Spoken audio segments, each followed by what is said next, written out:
பாவங்களை நீக்கி அவர்களை ரட்சிப்பார்.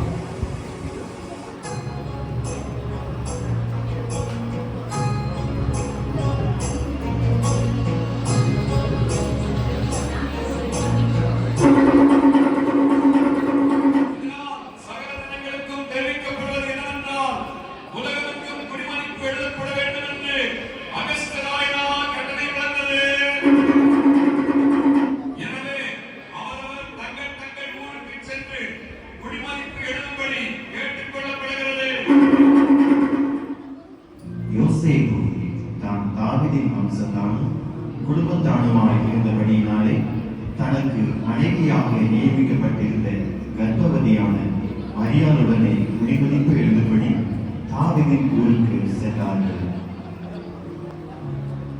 மரியாளுக்கு பிரசவ காலம் நேரிட்டது.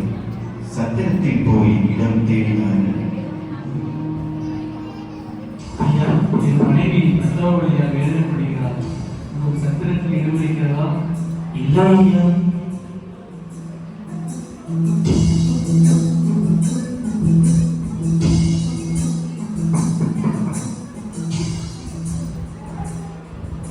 என் மனைவிக்கு பிரசவ காலம் நேரிட்டது.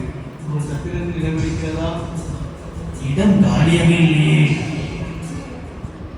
சத்திரத்தில் இடம் இல்லாததினால் அங்கிருந்த மாட்டு தொழுவத்திற்கு சென்றார்கள்.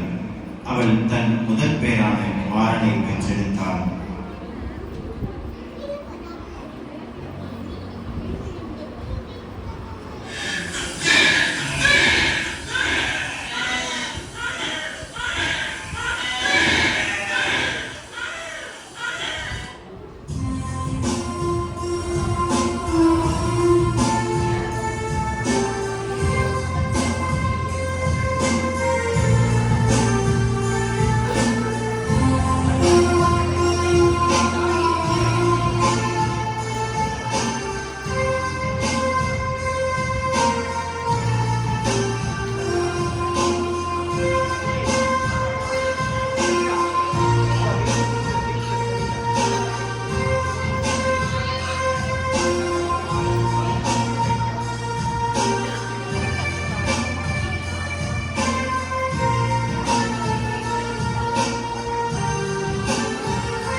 அப்பொழுது அந்த நாட்டிலே மேய்ப்பர்கள் வயல்வெளியில் ராத்திரியிலே தங்கள் மந்தையை காத்துக் கொண்டிருந்தார்கள்.